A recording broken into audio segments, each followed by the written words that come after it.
Marcelo Oliveira compartilha histórias incríveis do ex-jogador Reinaldo do Atlético Mineiro. Este vídeo exclusivo mergulha nas memórias do futebol, revelando não apenas a maestria em campo, mas também os laços fraternos que definiram essa era épica.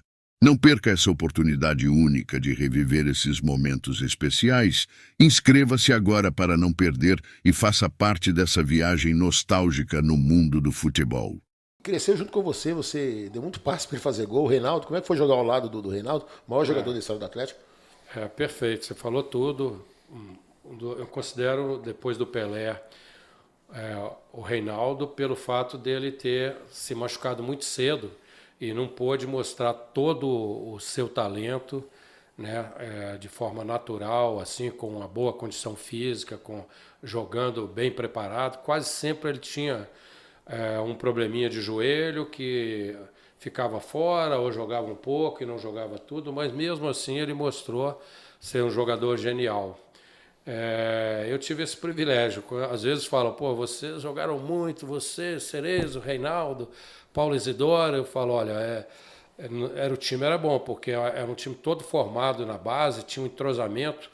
Praticamente de olhar um para o outro, a gente já sabia o que ia fazer. Tem mais gente, tem Éder, tem Luizinho. O time de 77 era... Inacreditável. No elenco de 30 tinha 23, 22 jogadores da base e bons jogadores, né? Muito bem formados pelo Barbatana, que era um técnico muito rigoroso, mas muito bom, nos ensinava muito, né? E posicionamento, parte técnica. Depois pegamos o Tele também, que era muito exigente. Mas é isso, o Reinaldo teve a primeira contusão logo no início da sua carreira. Eu não sei se todo mundo sabe disso, mas o joelho que deu problema durante todo o tempo foi a primeira contusão ali nos primeiros jogos do Reinaldo, que ele já fazia tudo de diferente, assim, né? Jogadas geniais e infelizmente atrapalhou um pouco a ele ser conhecido mundialmente, participar de Copas do Mundo. É engraçado porque todo mundo diz, né, que o Reinaldo ele foi caçado a vida inteira e por isso acabou se lesionando seriamente. Mas eu acho que é a primeira vez que eu ouço isso, que o Reinaldo se machucou no início da carreira. Ele machucou, inclusive não foi numa disputa, não. Foi uma jogada que ele foi passar a perna em cima da bola, passar o pé em cima da bola para enganar o zagueiro e pisou na bola. E essa foi a primeira contusão. Olha só. Mas procede ele foi caçado mesmo? Foi muito caçado. Você imagina, o cara com o joelho que já não é tão bom e levando pancada direto. E todo naquele mundo sabia, tempo, né, Marcelo, que ele tinha um problema no joelho e iam no joelho. E naquele tempo... o futebol, apesar de ser mais técnico e mais lento do que se joga hoje, ele era mais violento, porque o jogador batia sem bola, né? Eu já levei um soco nas costas no Atlético Cruzeiro do Moraes, Eu ia falar a dele, bola do outro lado, cara. Saudoso A bola do outro Moraes, lado. que é o que mais caçou o Reinaldo na história do Moraes. Então eles caçavam o Reinaldo assim com a mão e tudo, e o Reinaldo ia para dentro, corajoso, né? Eu acho que os técnicos da época cometeram um equívoco também. Veja bem, tinha um time maravilhoso. Estávamos jogando no Mineirão contra o Valério Doce, o Democrata de Sete Lagoas, esses times. E aí estava ganhando de 4-0. Para que deixar o Reinaldo até o final do jogo? Para quê? Né? Não poupavam. Administrar, um momento de administrar cartão, administrar contusão, né? Mas era difícil também, porque a torcida queria ver, não deixava, né? Você tirar um Reinaldo do jogo, a torcida, todo mundo ia... Eu ouço muito até de pessoas, torcedores do Cruzeiro, falavam, às vezes eu ia para ver o Reinaldo. Eu ia a campo para ver o Reinaldo. Como eu imagino que algum atleticano já foi ver o Tostão, sim, o Dirceu Lopes, né, que eram gênios também. Não, eu ia te perguntar ainda em cima de 77, como você relatou aí sobre o Reinaldo, aquele ano de 77, que o Atlético acabou perdendo nos pênaltis contra o São Paulo. Que tipo de sentimento ainda você carrega sobre aquele ano de 77? O que assim, te marcou naquele período? Um trauma, não foi, Marcelo? Tem duas coisas assim que vêm na minha cabeça imediatamente, né? Uma, a trama da CBF para que um clube de Minas, do Rio Grande do Sul, não ganhassem campeonato, né, em cima de equipes do Rio e São Paulo.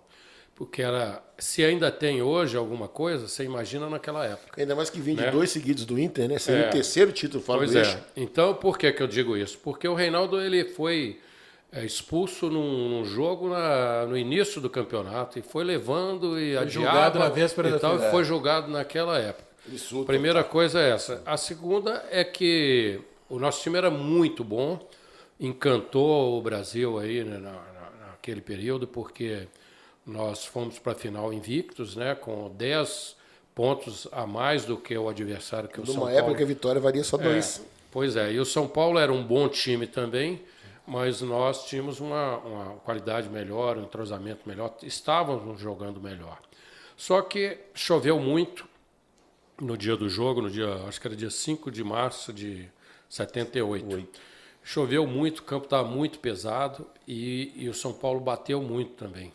Tanto é que o Ângelo foi agredido 2 vezes, né? Na primeira com o Neca, que deve ter estourado o joelho dele, depois o Chicão também passou e pisou. Quer dizer, são coisas que inadmissíveis, né? Coisas que se acontecer hoje, um cutucão, um cotoveladinho e tal, tem o VAR, o cara... Tem o VAR, tem câmera em cima. Então, tirou um dos principais jogadores nossa, eu acho que não aconteceu nada com eles, né? Então, e depois a infelicidade das penalidades, né? A gente... eu acho que isso também é um capricho do futebol, você ter o time daquela forma. Vai para a penalidade, com 100 mil pessoas torcendo.